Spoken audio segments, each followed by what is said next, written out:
الحمد لله رب العالمين والصلاة والسلام على خاتم النبيين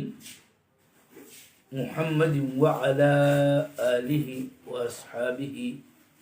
وأزواجه وذرياته أجمعين ومن تبعهم بإحسان إلى يوم الدين وبعد. فقال شيخ الإسلام ابن تيمية رحمه الله في كتابه الواسطية: ويتبرؤون من طريق الروافض الذين يبغضون الصحابة ويسبونهم، وطريقة النواسب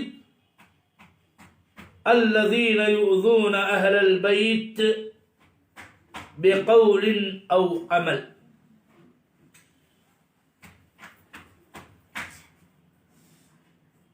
میرے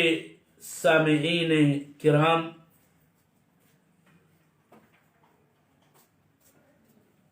آج درس کا موضوع صحابہ کے بارے میں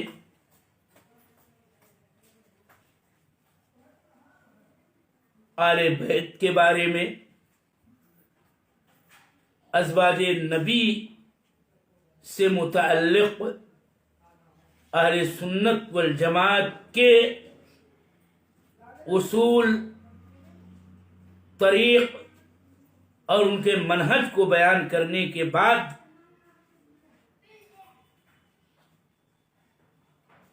شیخ الاسلام ابن تیمیہ نے انہی اہل سنت والجماعت کا اصولی و بنیادی موقف، ان کا طریق، ان کا منہج و منہاج، اسی موضوع سے تعلق رکھتے ہوئے مسئلے کے تعلق سے بیان کیا ہے، اور وہ یہ ہے جو ابھی پیش کی گئی عبارت کے ترجمے سے بالکل واضح آپ ترجمہ سماعت کر لیں۔ عبارت کی ترجمانی یہ ہے کہ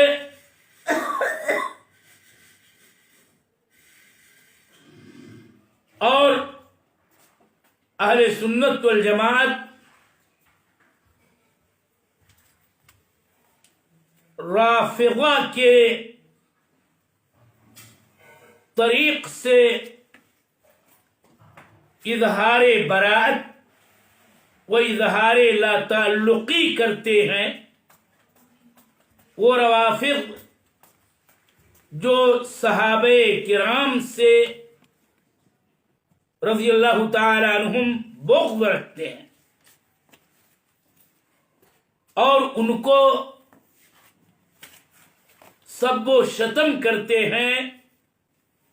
برا بھلا کہتے ہیں، اور ساتھ ہی اہل سنت والجماعت ان نواسب کے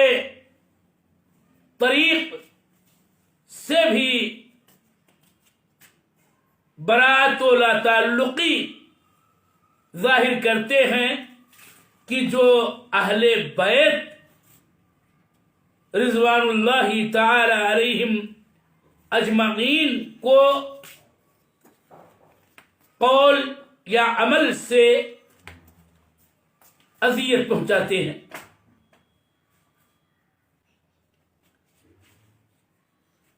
اس عبارت میں در حقیقت اہل سنہ والجماعہ کا صحابہ کے تئیں موقف جو وسطیت و اعتدال لیے ہوئے ہے، اور جس کا بیان ابھی پچھلے کئی درسوں میں جاری رہا ہے، بنیادی طور پر اور وصولی بات پیش کرنا مقصود ہے کہ اہل سنت والجماعت کا طریق عام صحابہ کے بارے میں، اہل بیت کے بارے میں، ازواج نبی کے بارے میں معتدل ہے اور وسطیت لیے ہوئے ہے، اور اسی لیے اہل سنہ والجماعہ روافض سے اپنی بیزاری کا اظہار کرتے ہیں، اور ایسے ہی نواسب سے بھی بیزاری کا اعلان کرتے ہیں۔ اب یہاں پر یہ جاننا ضروری ہے کہ روافض کون ہے اور ان کا کیا طریق ہے، نواسب کون ہے، نواسب کا کیا موقف اور کیا نظریہ اور کیا طریق ہے۔ تو مختصراً یہ بات واضح رہے کہ روافض در حقیقت وہی سبعیہ گروپ جو اولین مرحلے میں شیعان علی کہلاتا تھا، لیکن اس نے علی رضی اللہ تعالی عنہ اور چند آل بیت کی شان میں غلو سے کام لیا، اور علی رضی اللہ تعالی عنہ کو الہ تک کہہ ڈالا۔ یہ ایک گمراہ بدعتی فرقہ ہے، صحابہ سے ان کو شدید بغض و کراہت ہے، اور جیسا کہ بتایا جاتا رہا ہے کہ یہ صحابہ کے بارے میں یہاں تک نظریہ رکھتے ہیں کہ چند ایک کو چھوڑ کر کے نبی صلی اللہ علیہ وسلم کی وفات کے بعد سب مرتد ہو گئے۔ یاد رہے کہ روافض کی بابت، ان کے عقائد و نظریات کی بابت معرفت کے لیے خود اس قوم کی کتابوں کو پڑھنا چاہیے، اور ساتھ ساتھ ان کتابوں کا بھی مطالعہ بے حد مفید ہوگا جو ان کی تردید میں اہل سنت والجماعت اور اہل سنت والجماعت کے معتمد و مستند علماء کی جانب سے لکھی گئی ہیں۔ رافضہ ان کا نام آپ جانتے ہیں، اور جاننا چاہیے کہ تب پڑا جب انہوں نے زید ابن علی ابن حسین ابن علی ابن ابی طالب کی امامت کو رفض کیا، اس بنیاد پر کہ جب زید رحمہ اللہ نے شیخین سے محبت موالات کی بات کی اور یہ بتایا کہ یہ میرے نانا کے دونوں وزیر رہے، اور جب اس طائفہ شیعہ نے ان سے یہ مطالبہ کیا کہ نہیں آپ شیخین سے برات کا اظہار کیجئے، تو انہوں نے کہا کہ نہیں۔ تب ان لوگوں نے کہا اذن نرفضک، تو ہم ہی آپ کو ترک کرتے ہیں، فسموا رافضہ، اور اسی لیے ان کا نام رافضہ پڑ گیا۔ تو رافضہ کا نظریہ یہاں پر جیسا کہ شیخ الاسلام ابن تیمیہ نے 2 لفظوں میں بیان کر دیا کہ رافضہ وہ کہ جو صحابہ سے بغض و عداوت رکھتے ہیں، رافضہ وہ کہ جو صحابہ کرام کو دشنام دیتے ہیں، برا بھلا کہتے ہیں، اور تفصیل کے لیے آپ مطولات و مختصرات کتابوں کا مطالعہ کریں تو آپ کو قوم کے نظریے کے بارے میں علم ہو جائے گا۔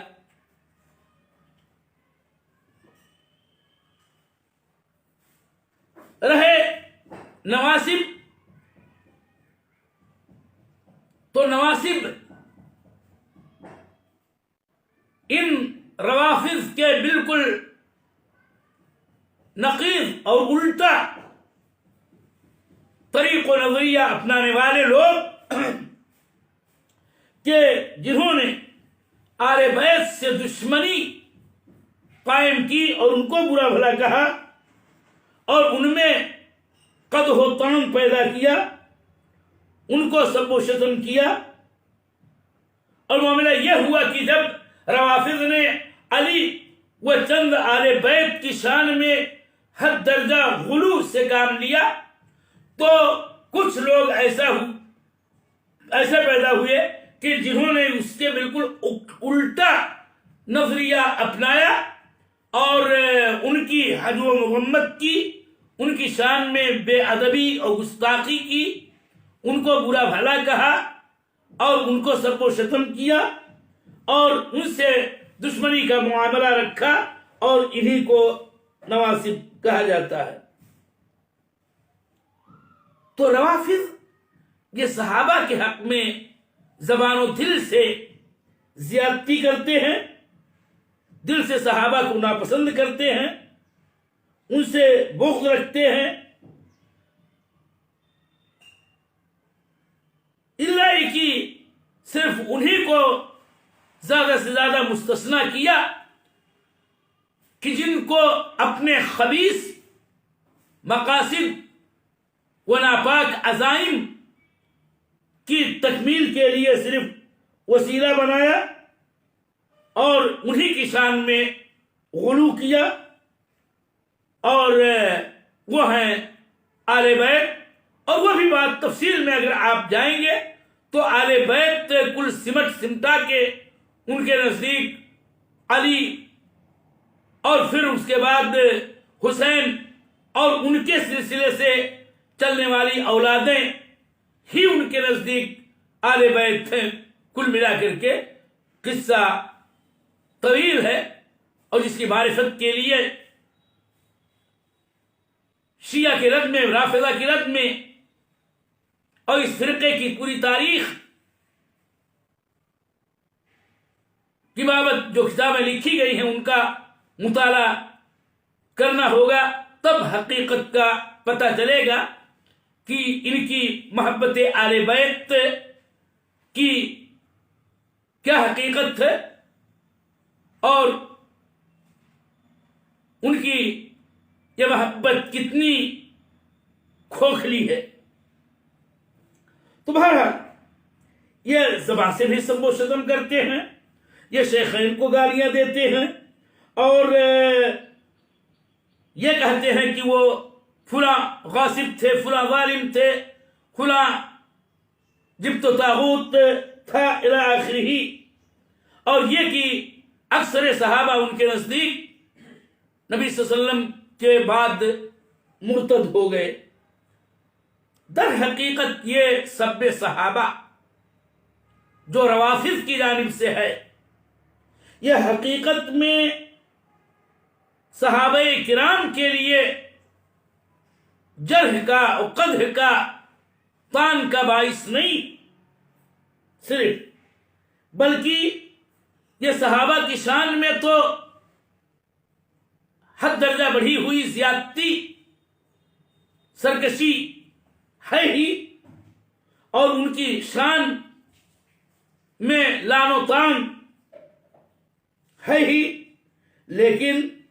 اگر حقیقت میں آپ غور کریں گے تو یہ خود صحابہ کی شان میں قدح ہے، حتیٰ کہ نبی صلی اللہ علیہ وسلم کی ذاتی رسالت پناہی میں عیب و طعن اور ہر درجہ قدح ہے۔ بلکہ اتنا ہی نہیں، اللہ تعالی کی شریعت میں یہ طعن ہے، بلکہ اللہ جل وعلا کی ذات والا صفات میں طعن ہے۔ صحابہ میں طعن تو واضح ہے کہ یہ لوگ ہر طرح کے نازیبہ کلمات کا ان کے شان میں استعمال کرتے ہی ہیں، اور یہ رسول پاک صلی اللہ علیہ وسلم میں طعن یہ ہے کہ گویا یہ کہنا چاہتے ہیں کہ دیکھیے رسول اللہ صلی اللہ علیہ وسلم کے صحابہ، آپ کے امنا، آپ کے خلفاء، آپ کے عام ساتھی یہ بڑے بدتر تھے، اور ان رسول صلی اللہ علیہ وسلم کی جرح ہے کہ اللہ تعالی نے ان کے لیے ایسے بدترین ساتھیوں کا انتخاب کیا تھا۔ یہ اللہ کی شریعت میں طعن ہے، اس لیے کہ ہر کوئی جانتا ہے کہ اللہ تبارک و تعالیٰ کے کلام قرآن عظیم اور اللہ کے رسول صلی اللہ علیہ وسلم کی احادیث غرضے کی پوری شریعت و شریعت کے مصدر و منبع کے اولین ناقل اس امت تک جو قیامت تک رہے گی، اس کے ناقلین اولین یہی صحابہ کرام ہیں۔ اگر یہ اتنے ہی بدتر ٹھہرے، اگر یہ اتنے ہی خراب قرار پائے، تو ظاہر سی بات ہے کہ جس قرآن کو، جس حدیث کو، یعنی جس شریعت کو ان لوگوں نے نقل کیا اور اس کو بعد کے آنے والے لوگوں کو بتلایا، سنایا، انہوں نے ان سے اخذ کیا، ظاہر بات ہے جب یہ بدترین تھے تو پھر اس شریعت کا کیا اعتبار اور اس کی کیا حیثیت۔ اور یوں اللہ جل وعلا کی ذات میں بھی یہ قد ہوتان ہے کہ اپنے نبی کو ایسے بدترین لوگوں کو چنا جو آپ صلی اللہ علیہ وسلم کے ساتھی بنے، اور اس طرح سے یہ اللہ جل وعلا کی ذات میں قد ہوتان ہے۔ تو بہرحال سب صحابہ یہ بہت بڑی مصیبت ہے، اور اس سے مختلف قسم کے مسائل مترتب ہوتے ہیں، یہ آپ کو ہم کو جاننا اور سمجھنا چاہیے۔ اور اسی لیے شیخ الاسلام ابن تیمیہ نے کہا کہ ایسے روافض کے طریق سے جن کا شعار بغض صحابہ اور سب صحابہ ہے، ان سے ہمارا کوئی لینا دینا نہیں، ہم ان سے اور ان کے نظریے سے، ان کے طریق سے، ان کے موقف سے ہم برات کا اظہار کرتے ہیں۔ نواسب حقیقت میں کوئی خاص فرقہ نہیں ہے، بلکہ ناصبی کی جمع نواسب ہر وہ انسان ہے جو کسی نہ کسی طور پر، چاہے وہ شیعوں کی تردید میں غلو کرنے کی بنیاد پر یا اور کسی بھی جذبے سے آل بیت میں سے کسی کے ساتھ عداوت و بغض و کراہت کا معاملہ رکھے، اور یوں آل بیت نبوی سے معادات، دشمنی کا رویہ اپنائے، اسی کو ناصبی کہا جاتا ہے۔ تو معاملہ یہ تھا کہ روافض نے حد درجہ غلو کرتے ہوئے علی کو الہ تک بنا ڈالا، اور دیگر جو ان کی زیادتیاں سرکشیاں ہیں وہ الگ، اور نواسب نے بالکل ان روافض کا الٹا کرنا چاہا کہ نسب الاداء لأہل البیت۔ تو شیخ الاسلام ابن تیمیہ نے بیان کیا کہ ہم اہل سنت والجماعت کا طریق و منہج و اصول ہے کہ ہم نواسب کے بھی طریق سے اظہار برات کرتے ہیں، جو اپنے کسی بھی قول و عمل کے ذریعہ صحابہ آل بیت نبوی کو اذیت پہنچاتے ہیں۔ اور اس طرح سے یہ بات واضح ہوئی کہ اہل سنت والجماعت کا طریق اور ان کا اصول، خواہ وہ صحابہ ہوں یا صحابہ ہی میں شامل آل بیت جن کو ایک طرف قرابت نبوی کا شرف حاصل ہے اور دوسری طرف صحبت نبوی کا شرف حاصل ہے، ان کے بارے میں معتدل وسطیت پر مبنی اعتقاد رکھتے ہیں کہ ان سب سے ہم محبت و موالات کا طریق اختیار کرتے ہیں، خصوصاً آل بیت سے اللہ کی خاطر اور قرابت رسول اللہ صلی اللہ علیہ وسلم کی خاطر، اور یوں رسول اللہ صلی اللہ علیہ وسلم کی وصیت کی ہم نگہداشت رکھتے ہیں۔ وباللہ التوفیق وصلی اللہ علیہ